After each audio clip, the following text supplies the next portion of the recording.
আসসালামু আলাইকুম। আজকে আমরা শিখবো আমাদের কনক্রিটের কিউরিং পিরিয়ড মেইনটেইন।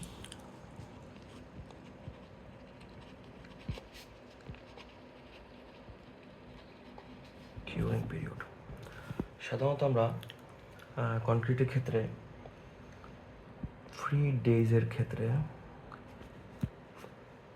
ধরি 40% এবং 7 ডেজের ক্ষেত্রে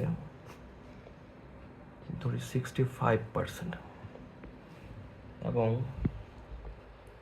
14 ডেজের ক্ষেত্রে ধরে 90% অ্যান্ড ফাইনালি 28 ডেজের ক্ষেত্রে ধরি 99%। এই হলো আমাদের কিউরিং পিরিয়ড। আমরা সাধারণত এইভাবেই আমাদের কনক্রিটের ক্ষেত্রে কিউরিং পিরিয়ড মেনটেন করে থাকি। আসসালামু আলাইকুম।